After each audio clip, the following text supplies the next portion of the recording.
오늘 본문의 말씀은요, 계속해서 이어지는 말씀. 오늘 본문의 말씀은 제가 조금 짧게 해도 될 것 같아요. 좋죠? 슬픈가요? 오늘은 말씀이 그렇게 어렵지 않아요. 내용 전체를 이제 그 1장에서 나오는 그 핵심은 계속해서 우리가 흐름을 잡고 가야 되는데, 이제 사도 바울이 이제 문제 많은 고린도 교회 편지를 쓰잖아요. 이제 편지를 쓸 때에 이제 근로의 집에 있는 사람들을 통해서 고린도 교회가 문제가 있다는 걸 알았고, 또 고린도 교회에서도 사도 바울에게 편지를 썼잖아요. 그들의 여러 가지 문제를 가지고. 물론 이제 하나님의 은혜로 사도 바울이 고린도 교회를 세웠지만, 이제 사도 바울이 1년 6개월 동안 있다가 에베소로 가고 나서부터 이제 고린도 교회가 보이지 않는 참 문제들이 많이 생겼는데요. 뭐 여러 가지가 있지만 1장에서 가장 근본적인 문제는 뭐냐면 분파가 나눠졌다는 거예요. 분파. 이제 교회 안에 네 분파가 나눠졌는데, 그 분파가 바울파, 또 하나는 아볼로파, 또 하나는 게바파, 또 하나는 그리스도파예요. 그러니까 이 네 분파가 왜 나눠졌을까? 이제 그 문제에 대해서 1장에서 얘기를 하는 거예요. 그러니까 잘 보면 이제 사도 바울이 그런 얘기를 하거든요. 내가 십자가를 졌냐? 내가 세례를 베풀 때에 내 이름으로 했냐? 아니라는 거예요. 그러니까 교회의 머리 되신 분은 주님이신데, 이 고린도 교회 안에 있는 성도들이 복음을 받아들이고 나서부터 이 십자가의 그 놀라운 은혜와 그 비밀과 그 역설의 은혜를 잊어버리고 세상적인 관점으로 바라봤다는 거예요. 그도 그럴 것이, 이 고린도 지역은 헬라 문화권 영향 안에 있기 때문에 참 사람들이 말을 잘하고 또 이렇게 토론하기 좋아하며 새로운 학설에 대해서 얘기하는 걸 좋아해요. 그러니까 고린도 교회 교인들이 하나님의 은혜로 복음을 받아들였지만 여전히 그 마음속에는 인간적인 여러 가지 이 고린도 도시 안에 있는 그런 영향들이 많이 있는 거예요. 그러다 보니까 이 그들 중에 어떤 사람은 사도 바울이 고린도 교회를 세운 개척자거든요.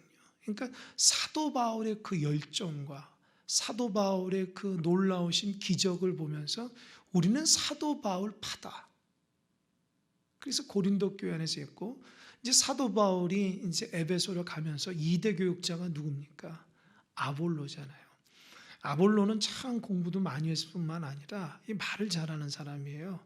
그러다 보니까 이 잘 가르치니까 사람들은 그 잘 가르치는 아볼로를 또 자기들의 파라 그래가지고 아볼로만을 이제 여기는, 이제 굉장히 귀하게 여기는 그런 또 파가 하나 형성이 되고요. 또 게바파는 베드로인데요.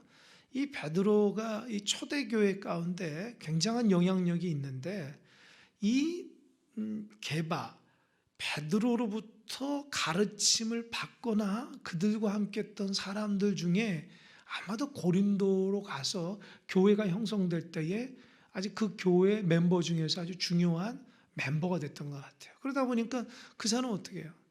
이 초대교회 최고의 수장인 이 베드로를 늘 얘기하니까 자부심이 있겠죠. 우리는 사도의 혈통을 다 바로 주님의 가르침을 받은 사람이다 라고 해서 이 베드로를 높이 치는 또 한파가 생기고요. 이 그리스도파라는 것은 예수님 당시에 예수님을 쫓아다녔던 사람들 중에 자기 눈으로 예수님을 보고 들었던 사람들이 고린도 교회가 형성되면서 그 안에 들어가서 교인으로 됐을 때에 나는 직접 들었다. 우리 주님을 들었다. 그러니까 우리 주님이 원조다 라고 하면서 그들에게 그리스도파라고 하는 그 형성이 된 거예요. 그러니까 한 교회 안에 네 분파가 있으니까 얼마나 그들이 보이지 않는 다툼이 있겠습니까? 그러다 보니까 그들이 보여지는 모습이 새 가족이 딱 오면 그 사람들을 빨리 그들 파에서 그들을 세리를 내버려요. 그래서 자기 숫자를 불리기 위해서 보이지 않는 경쟁들이 일어난다는 거예요. 그러니까 이 소리를 사도 바울이 듣고 너무 안타까우니까 사도 바울이 뭐라고 하냐면 아까도 얘기했지만 내가 십자가를 졌냐? 십자가는 주님이 졌는데 왜 사람들에게 좌지우지하냐? 세례를 너희들 베푸는데 세례를 주님의 이름으로 하지 뭐 내 이름을 하냐? 그러면서 사도 바울 입장에서는 자기를 따르는 바울파마저도 다 야단을 칩니다. 그렇게 하면 안 된다. 우리는 오직 주님만 바라봐야 된다. 그래서 사도 바울이 1장 중간에 보면 내가 말의 지혜로움을 하지 않았다. 오직 십자가의 그 은혜만 했다는 거죠. 그러니까 이 사람들이 그 생각하는 게 뭐냐면 복음을 받아들인 고린도 교회 사람들이 이 자기들에게 가르쳤던 어떤 영향력 있는 목회자나 아니면은 아주 위대한 사도들의 가르침을 받아들이는 것까지는 좋은데 그들을 예수님보다 더 귀하게 여기고 예수님보다 더 높이 치니까 인간적인 마음으로 받아들이는 거예요. 그러니까 그게 문제죠. 그래서 사도 바울이 나는 말의 지혜로움을 하지 않고 오직 하나님 은혜의 십자가 연애했다. 그래서 지난 시간에는 뭐 했냐면 이 십자가가 어떤 의도가 있냐, 어떤 뜻이 있냐. 세상 사람들 볼 때는 십자가가 저주고 온전치 못한 것이지만 그 하나님 믿는 하나님의 부르심을 받은 사람에게는 뭐예요? 십자가는 하나님의 능력이고 지혜라는 거예요. 십자가를 통해서 하나님의 파워가 있고요. 구원의 능력. 가장 지혜로움이 있다는 거죠. 그러니까 세상 사람들 눈에는 십자가는 저주고 그 십자가가 아주 불안정한 것이지만 예수님은 우리를 위해서 십자가에 달려서 저주받음으로 인해서 우리가 그 예수님을 통해서 구원받고 영생함을 받았다는 것을 이 복음을 얘기해요. 그리고 오늘 시간에는 계속해서 연결되는 거예요. 너희들이 그런 분파가 있는 것에 이게 다툼이 있는 것에 대한 야단을 치는 거예요. 그거 안 된다라고 하면서 아주 중요한 관점이 뭐냐면 야 너희들이 어떻게 구원받았는가 어떻게 이렇게 교회 안에서 들어왔는가를 생각해 보라는 거예요. 그 생각해 보면 너희들 지금 현재의 처지를 보면은 너희들이 도대체 어떤 사람들이었는데 그 은혜를 다 잊어버리고 인간적으로 신앙생활을 하냐는 거예요. 그게 오늘 핵심이에요. 26절 다 같이 한번 읽어볼까요? 26절 다 같이 시작. 형제들아 너희를 부르심을 보라. 육체를 따라 지혜로운 자가 많지 아니하며 능한 자가 많지 아니하며 문벌 좋은 자가 많지 아니하도다. 네, 형제들아 너희를 부르심을 보라. 그러니까 고린도 교회 안에 있는 고린도 교회 성도들이 자기 자신이 어떻게 해서 자기가 부르심을 받아 교인들이 되는가를 보라는 거예요. 그러면서 육체를 따라 지혜로운 자가 많지 않다. 능한 자가 많지 않다. 문벌 좋은 자가 많지 않다. 이 세 가지를 얘기합니다. 그러니까 그 당시에 사람들에게 있어서 인간적인 면으로 세 가지가 굉장히 중요하겠는데 육체를 따라 지혜로운 거예요. 세상적인 지혜로운 자들. 두 번째로는 능한 자들. 약한 자가 아니라 능력 있는 자들. 세 번째로는 학벌이 좋고 문벌이 좋은 사람. 이 세 가지가 고린도 지역 안에서는 인정받는 사람들이었다는 거예요. 근데 고린도 교회 안에는 이런 사람들이 거의 없었다는 거예요. 그 말은 뭐예요? 굉장히 약한 사람이거나 노예거나 아주 온전치 못한 죄인들로만 고린도 교회가 되어졌다는 거예요. 그러니까 사도 바울 입장에서는 이런 얘기를 할 수 있는 게 뭐예요? 자기가 교회를 세웠기 때문에 다 알거든요, 구성원이. 그러니까 여러분들 큰 사랑 교회도 30년 전에 세웠을 때 처음에 멤버들이 있을 거 아닙니까? 그거 다 알잖아요. 원로 목사는 다 알겠죠. 똑같은 것처럼 사도 바울도 이 고린도 교를 세웠을 때에 1년 반 동안 세워져 가지고 성장하는 그 과정을 사도 바울이 다 알았는데 사도 바울 입장에서는 고린도 교 세우면서 지혜롭거나 능력 있거나 문벌 좋은 사람이 오질 않았다는 거예요. 그럼 어떻게 해요? 세상에서 보잘것없는 약하고 아무 쓸모없는 사람들이 다 교회에 모였다는 거예요. 이해가 되시죠? 그래서 형성된 교회인데 아니, 너희들이 은혜 받고 나서 나 떠났다고 어떻게 예수님을 더욱더 그 은혜로 살았는데 왜 인간적으로 보냐는 거예요. 왜 인간적으로 다투냐는 거예요. 누가 더 높냐고. 이해가 되시죠? 지금 사도 바울이 화난 거예요. 아니, 하나님은 우리를 이렇게 연약한 자를 불러주셔가지고 지혜롭지도 못하고 능력도 없고 배우지도 못한 사람들 하나님께서 불러주셔가지고 은혜 주셔가지고 구원 백성 만들었는데, 이 구원받은 백성들이 그 은혜를 다 까먹고 세상적인 방법으로 지금 말씀을 듣고 세상적인 방법으로 신앙생활을 하니까 그게 말이나 될 소리냐. 사도 바울이 그런 거예요. 여러분들도 똑같습니다. 여러분, 우리가 능력이 있어서 구원받은 거 아니죠. 세상에서 가장 연약한 자인 우리 자신 하나님 불러주셨다고요. 아멘? 그럼 어떻게 해요? 그 은혜를 가지고 살아가야 되는데 여전히 세상적인 가치관으로 신앙생활하고 세상적인 가치관으로 하나님을 본다면 안 된다는 거예요. 그런데 우리는 알게 모르게 세상적인 가치관이 우리의 머리와 우리 마음과 우리 습관적으로 많이 붙어 있죠. 이 고린도 교인들도 그랬다는 거예요. 그러다 보니까 소위 내 분파가 있어서 교회 안에 아주 어지러운 분쟁의 역사가 일어났다는 겁니다. 27절. 그러나 하나님께서 세상에 미련한 것들을 택하사 지혜 있는 자들을 부끄럽게 하려 하시고 세상에 약한 것들을 택하사 강한 것들을 부끄럽게 하려 하시며. 여러분 대답해 보세요. 세상에 미련한 것들이 누구예요? 이 본문 안에서 고린도 교인이에요. 그러니까 하나님께서 너희들처럼 세상에 미련한 것들을 택했다는 거예요. 지혜 있는 자들을 그렇게 택한 이유가 뭐예요? 지혜 있는 자들을 부끄럽게 하려고. 여러분 세상적인 관점에서는 지혜로운 사람과 미련한 사람이 있으면 누구를 바라봐요? 지혜로운 사람 바라봤잖아요. 근데 하나님의 선택은 누굴 선택했다는 거예요? 누굴 선택했다는 거예요? 미련한 사람. 왜요? 지혜로운 사람을 부끄럽게. 왜요? 그 이유가 뭘까요? 미련한 사람은 미련하기 때문에 오직 하나님의 말씀 가운데 살아가는 거예요. 지혜로운 사람은 지혜롭기 때문에 하나님을 잊어버리고 살아가는 거예요. 이해되시죠? 저는 이 말씀이 있는데 굉장히 큰 감동이 왔어요.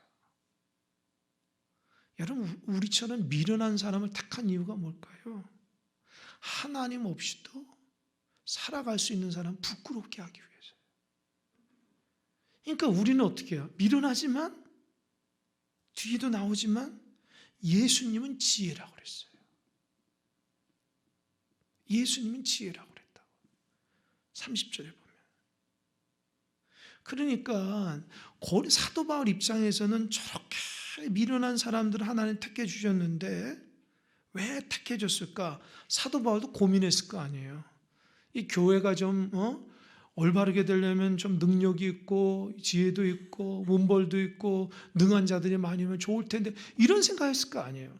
그런데 온 사람마다 미련한 사람, 능하지 못하고 연약한 사람, 배우지도 못하고 약한 사람들이 있는데 인간적인 이게 공동체가 어떻게 되냐 이렇게 생각할 거 아닙니까?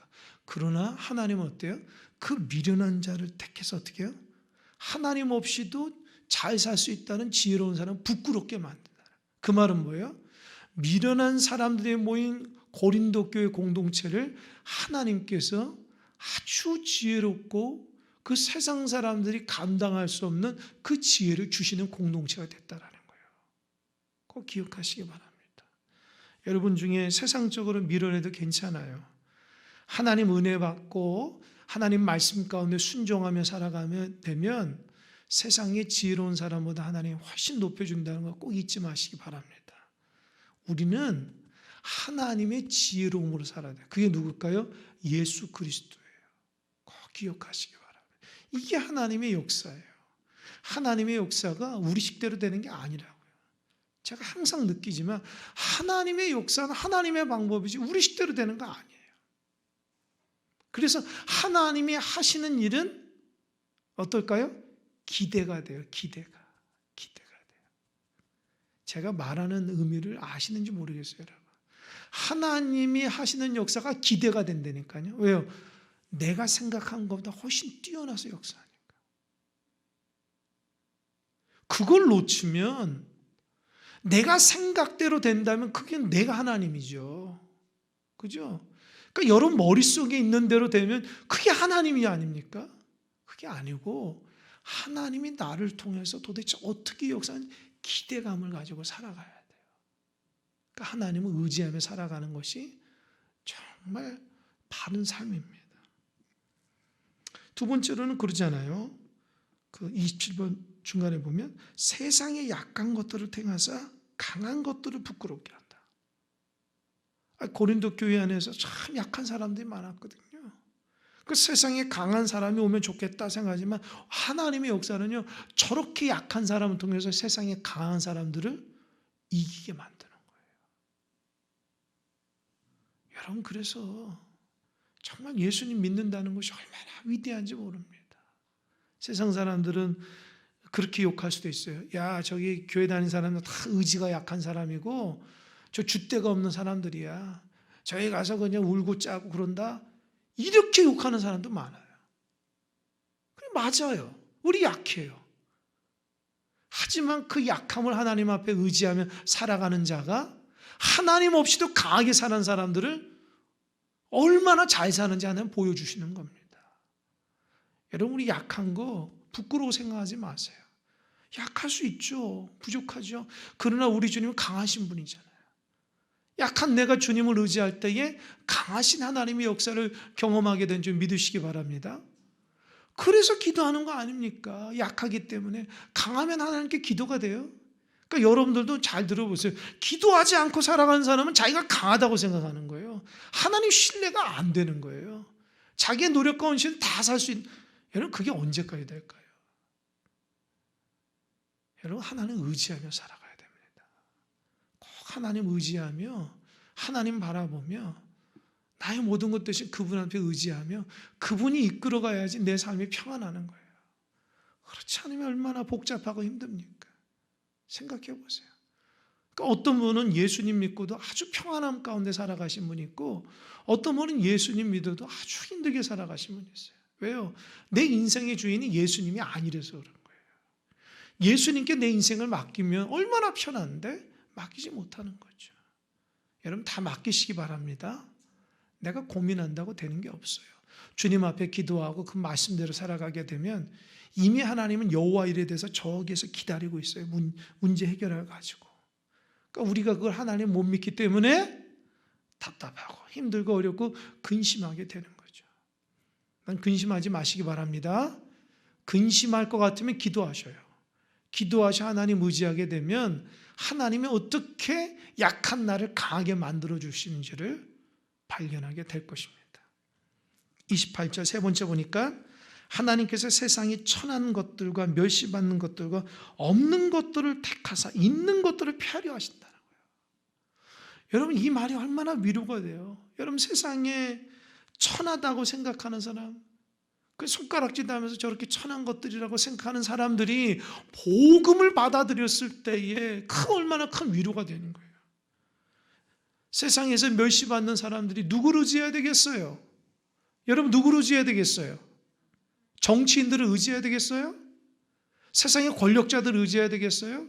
하나님을 의지해야 돼요. 하나님을 의지할 때의 그 근본적인 그 마음에 하나님의 역사가 임하는지 믿으시기 바랍니다. 천하고 멸시받고 없는 사람들이 또 세상을 의지하게 되면 또 그것 때문에 또 넘어지고 쓰러지게 돼 있어요. 그러나 천하고 멸시받고 없는 사람들은 주님을 의지하게 될 때에 주님께서 위로해 주시는 역사가 있습니다. 아멘. 여러분, 사람이 우리를 위로해 줄 수 있어요? 사람은 이기적인 존재이기 때문에 자기 이익 안에서만 이 위로를 해주는 거예요. 우리는 예수님 같은 분이 아니기 때문에 다 우리 이기적인 마음으로 이렇게 해주는 거라고요. 그러나 우리 주님은 어때요? 정말 순수하시잖아요. 정말 나를 사랑하잖아요. 주님이 이기적인 마음으로 우리를 바라보십니까? 아니죠. 그래서 그분 앞에는 진정한 위로가 있고요, 진정한 축복이 있는 거예요. 혹시 여러분 스스로가 나는 천해, 나는 멸시받고 살아가, 나는 가진 게 아무것도 없어, 그런 분들은 주님을 더욱더 의지하는 역사였길 바랍니다. 그런 자들에게서 있는 자들을 패하게 하시는 하나님의 역사를 바라보게 되는 거예요. 그래서 예수 믿는 자들은요, 세상을 이기는 사람들이에요. 세상의 방법대로 살아가지 않습니다. 다시 얘기하자면 세상 사람들 문제 있을 때에 교회 가서 막 울면서 기도하면 저렇게 의지가 약하다고 야단칩니다. 욕한다고. 그러나 우리는 어때요? 그거 아니잖아요. 하나님이 내 문제를 아시기에 그 하나님 앞에 내 생명을 바쳐서 기도한다는 것이 나에게 있어서는 가장 지혜로움이고 하나님 입장에서 가장 지혜로운 거예요. 지금 사도 바울이 너희들이 이렇게 세상에 약하고 배우지도 못하고 천하고 멸시받는 사람들에 의해서 하나님 택해서 세상 사람들이 정말 부러워할 정도로 너희들을 지켜주셨는데 너희들은 어떻게 해요? 하나님의 은혜로 살지 않는다는 거예요. 생각해 보세요. 내가 고통받고 어렵고 힘들어서 회복이 된 삶을 살았어요. 그러면 하나님의 은혜를 받고 살아가야 되는데 어떻게 해요? 저 회복되니까 세상적인 방법으로 살아간다는 거예요. 그러니까 사도 바울이 야단치는 거예요. 29절 보세요. 이는 아무 육체도 하나님 앞에서 자랑하지 못하게 하십니다. 사도 바울은 이 고린도 교회 구성원들이 그렇게 약하고 부족하지만 하나님이 그렇게 너희를 택한 것은 세상의 방법이 아니라 하나님의 방법으로 은혜로 살아가는 사람이 얼마나 잘 살아가냐 보여주기 위한 거다. 그래서 너희들은 그 은혜 받은 사람은 어떻게 해요? 하나님 앞에서 내가 잘났다고 얘기할 수가 없다라는 거예요. 그런데 너희 고린도 공동체는 어떻게 해요? 바울이 잘났다, 아볼로가 잘났다, 게바파가 잘났다, 그리스도바가 잘났다고 서로 싸우고 있으니 이게 은혜 받은 사람의 모습이냐는 거예요. 여러분 이해가 되시죠? 꼭 기억하세요. 우린 약한 사람이에요. 은혜로 살아가는 사람이에요. 은혜로 살아가는 사람이 서로 누가 높다고 얘기할 수 없는 거예요. 내가 옳다고 얘기할 수 없어요. 우리는 모두 다 하나님이 은혜로 살기 때문에 주님만이 의로우시고 주님만이 옳으신 거고, 그러니까 그거 붙들고 살아가라는 거예요. 사도 바울이. 그러니까 사도 바울은 지금 이 에베소에서 이 편지를 쓰잖아요.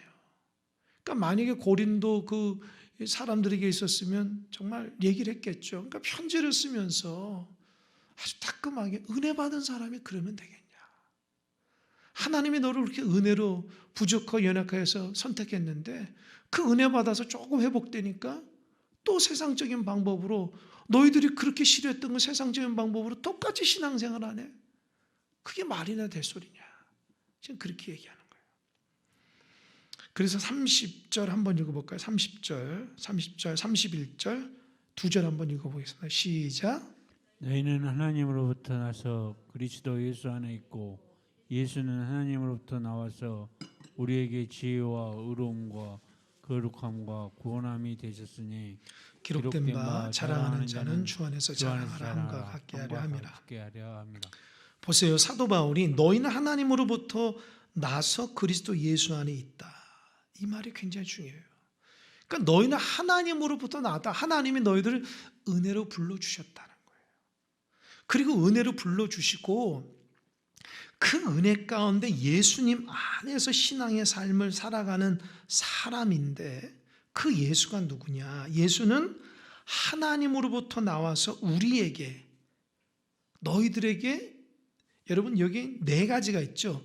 지혜와 의로움과 거룩함과 구원, 이 네 가지가 있잖아요. 예수님이. 근데 원문으로 보면은 지혜, 즉 세 가지를 얘기해요. 그러니까 예수님은 지혜인데, 하나님의 지혜인데 그 지혜라는 것은 의로움이고 거룩함과 구원함이 되신다. 이게 무슨 말일까요? 너희들이 분명히 하나님으로부터 구원받아가지고 아무것도 없고 부족한 사람의 은혜로 구원을 받았어. 그죠? 교인이 된 거예요. 그럼 예수님 안에 거하면서 신앙의 삶을 살아가잖아요. 그죠?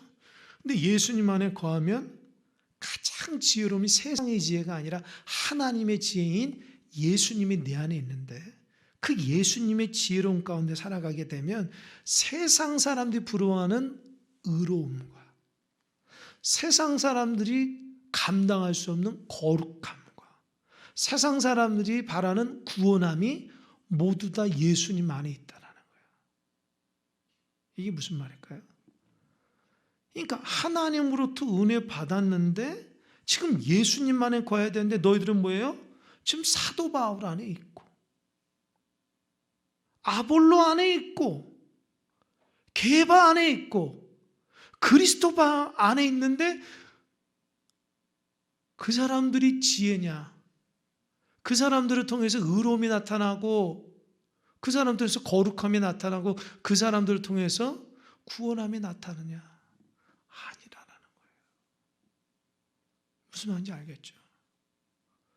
여러분, 그래서 우리도 예수님만 바라봐야 돼요. 예수님만이 나에게 의로움이 되는 거예요. 예수님만이 나의 거룩함이 되고 예수님만이 나의 구원함이 되신다는 거예요. 여러분, 하나님께서 이 땅 가운데 선민이라고 여기는 백성을 누굴 택했죠? 이스라엘을 택했죠. 이스라엘.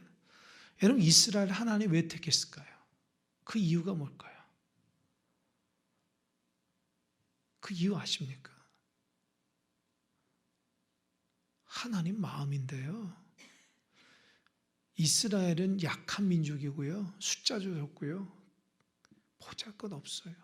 그러나 하나님에서는 그들을 불러서 하나님의 백성 만들어서 정말 하나님의 귀한 나라를 이루셨잖아요. 그죠? 이게 세상적인 조건을 하나님이 이스라엘 백성 택했으면 이스라엘 백성 택하지 않죠. 블레셋이나 그 강력한 아수르나 그런 아주 그냥 강대국을 택하죠. 하나님의 그 보잘것없는 민족을 택해서 아수르와 블레셋을 이겨버리잖아요. 여러분, 예수님이 이 땅에 오셔서 몇 명의 제자를 뒀죠? 12명이죠. 12명들이 세상에서 대단한 사람입니까? 아니라는 거예요. 어부들이요. 세상의 약자들, 배우지도 못한 사람들. 왜 예수님 그들을 택했어요? 세상적인 눈으로 보면은 랍비들을 택해야 돼요. 세상적으로 보면은 하나님의 그 예수님 모시기에 말 잘하는 사람 택해야 돼요. 능력 많은 사람 택해야 된다고. 근데 예수님은 보잘것없는 12제자. 제가 주일날에 이제 제자들에 대해서 얘기를 할 텐데 제자들이 3년 반 동안 얼마나 예수님 속색인지 몰라요. 성경에도 보면 복음서에 보면 제자들이 얼마나 어리석게 나오는지 몰라요. 왜 예수님 그렇게 어리석은 사람 택해가지고 그렇게 3년 반 동안 고생하냐고요. 왜요? 예수님 선택의 기준이 뭐냐는 거예요 도대체. 달리 해볼까요? 예수님이 지금 우리 택했잖아요. 그죠? 솔직히 우리가 얼마나 고집이 세고 얼마나 우리가 하나님 뜻대로 살아가지 못하고 내 몸대로 살아가냐. 얼마나 우리가 이기적인 사람이냐고요. 그잖아요. 우리가 객관적으로 나를 볼 때 이게 하나님이 나를 택할 만한 내가 조건이 있냐는 거예요. 아니 내가 내 생각을 들어도 하나님의 나를 종으로 삼는 이해가 안 돼요. 제가 그동안 어떤 성도들 많이 봐도 왜 하나님 저런 성도로 택했을까? 이해가 안 되는 성도들이 많아요. 인간적으로 보면요. 근데 왜 택했을까요? 그게 하나님의 은혜라는 거예요. 내가 잘나서 택한 게 아니라 부족한 연약한 하나님 택해 주신 거예요. 그럼 어떻게 해요? 은혜로 살아가야 되는데 그 은혜를 다 잊어버리고 세상 원리대로 살아간다고. 그러니까 주님 입장에서 환장한 거죠. 내가 은혜로 택한 애들이 은혜로 살지 않고 세상 방법대로 살아가요. 세상 방법으로 살아가기 위해서 예수를 믿는 사람도 있고. 지금 고린도도 마찬가지예요. 문제가 일어나는 원인은 뭐냐? 그들이 은혜대로 살아가지 않고 세상 원리대로 살아가니까 문제가 생긴 거예요. 여러분, 저나 여러분에게 문제가 뭘까요? 하나님의 은혜로 살지 않아서 그래요. 세상 욕심대로 살고 세상 관점대로 사니까 문제가 자꾸 생기는 거예요. 하나님의 은혜대로 살게 되면요, 은혜 가운데 살아가는 거죠. 왜요? 하나님이 나에게 지혜가 되어주셔서, 예수님 나에게 지혜가 되어 나의 의로움과 거룩함과 구원함을 이루어 가시는 거예요. 여러분, 그래서 은혜를 잊어버리면 다 까먹는 겁니다. 은혜를 잊어버리면 안 돼요. 여러분 맡은 직분이 은혜로 된 거예요. 그 은혜의 직분이라고 잘 감당하셔야 됩니다. 노력해서 받는 게 아니에요. 하나님의 은혜로 된 거지. 그래서 31절 보니까 기록된 바 자랑하는 자는 누구에서 자랑하라고요? 주 안에서 자랑하라는 거예요. 이게 사실 여러분 이 31절에 보니까 맨 밑에 보니까 본문이 어디예요? 31절 보니까 밑에 표시가 있죠. 어디라고 써 있어요? 예레미야 9장이죠. 예레미야 9장 23절인데 이제 예레미야 9장 23절에는 어떻게 되어 있냐면 기록된 바 자랑하는 자는 이것으로 자랑하라는 거예요. 이것으로 자랑하는 그 말을 사도 바울은 주 안에서라고 바꾼 겁니다. 그런데 이것이 뭘까? 제가 찾아보니까 그런 말이에요. 명철하여 나를 아는 것과 나 여호와는 인애와 공평과 정직을 땅에 행하는 자인 줄 깨닫는 것. 그러니까 하나님이 만물을 다스려서 만물 가운데 하나님이 역사한다는 거 있기 때문에 하나님을 바라보며 자랑해야지 인간적으로 자랑하지 말라. 그러니까 9장 24절에서 오늘 본문이 나오는데요. 23절은 이렇게 써 있다고요. 9장 23절에 보니까 지혜로운 자는 그 지혜를 자랑하지 말라. 용사는 그 용맹을 자랑하지 말라. 부자는 그 부함을 자랑하지 말라. 이렇게 써 있거든요. 그러니까 지혜로운 사람은 자기 지혜를 자랑하지 말고, 용사는 그 용맹함을 자랑하지 말고, 부자는 그 부함을 자랑하지 말고, 자랑하는 자는 이것으로 자랑하는데 모든 것을 주관하시는 하나님으로 자랑하라는 거예요. 예레미야가 그 얘기를 하는데 사도 바울은 고린도 교회가 지금 보니까 하나님 주 안에서 자랑하는 게 아니라 자기들 파에 속한 것 때문에 서로 자랑하거든요. 그러니까 사도 바울은 그 모습 보면서 예레미야가 그 당시의 사람들이 주님 안에서 자랑하지 못, 하나님 안에 자랑하지 못하고 인간적으로 자랑한 것들을 이렇게 똑바로 바로잡는 모습으로 얘기했던 예레미야 9장 24절을 얘기하면서 자랑하는 자는 이것으로 자랑하라는 것을 사도 바울은 자랑하는 자는 주 안에서 자랑으로 바꿔버리는 거예요. 똑같은 말이에요.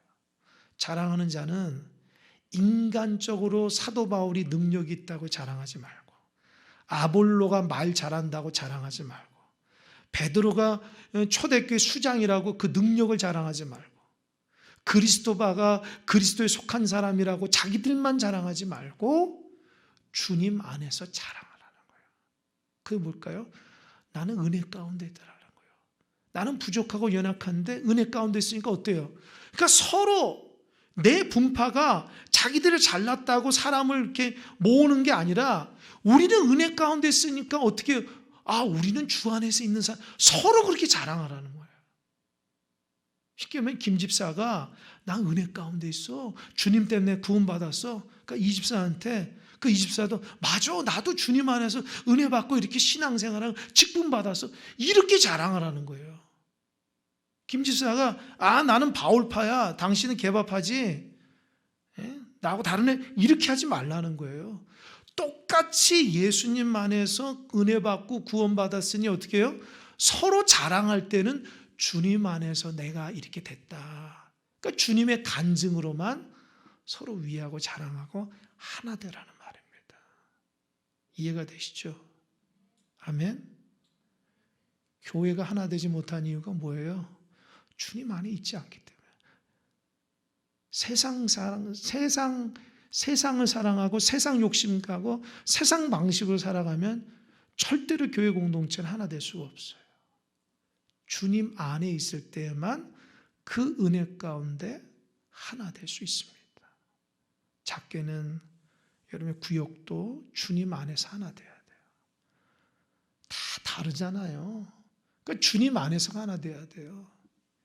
다 다른 사람들을 하나 될 수 있는 중요한 원동력은 예수님의 은혜밖에 없다는 거예요. 그러니까 예수님 은혜 가운데 구역이 하나 될 수 있도록 구역장이 기도 많이 하세요. 구역 식구들도. 남녀 성계도 다 다르다고요. 그럼 어떻게 하나 될 수 있어요? 예수님의 은혜로 하나 된다고요. 그죠? 교회 모든 조직이 마찬가지예요. 주님을 앞장 세우고 주님의 은혜를 앞장 세우면 자연적으로 하나됨으로 하나님의 영광을 돌릴 수 있습니다. 여러분, 이 땅의 교회가 그리스도 안에서 서로 자랑함으로 은혜 가운데 하나 돼야 돼요. 특별히 우리 큰사랑교회는 주님 안에서 서로 자랑함으로 감사함으로 하나 되는 역사가 있길 바랍니다. 다르지만 그 다름이 예수님 안에서 하나가 될 수 있습니다. 왜요? 은혜 받은 사람이기 때문에. 은혜 받은 사람. 사도 바울이 이 진정성 있는 말을 잘 들었죠. 제가 오늘 이 말씀 있는데 참 사도 바울이 얼마나 진지하게 얘기하는 모습 보고 지금 나한테 얘기하는 모습하고 똑같아요. 너 은혜자다. 너 은혜 가운데 된 것이지. 너 세상 가운데 된 것이 아니니까 세상의 방법대로 살아가지 마. 아멘. 저는 이 말씀을 묵상하는데 내 마음속에서 사도 바울이 말이 아멘다는 거예요. 그렇지. 내가 어떻게 해서 예수 믿고 내가 어떻게 해서 신학을 가고 내가 어떻게 해서 목회자가 됐냐. 내가 잘해서 된 게 아니에요. 하나님의 은혜라는 거예요. 그 은혜를 까먹으면 다 까먹는 거예요. 여러분도 마찬가지예요. 어떻게 해서 여러분 교인이 됐고 어떻게 해서 직분됐습니까? 직분자가 됐습니까? 하나님의 은혜 가운데 된 거잖아요. 그러니까 그 은혜를 잊어버리게 되면 우린 큰일 난다. 하나 되기 위해서는 큰사랑교회 하나 되기 위해서는 은혜의식을 가지고 믿음으로 살아가면 됩니다. 아멘. 기도하겠습니다.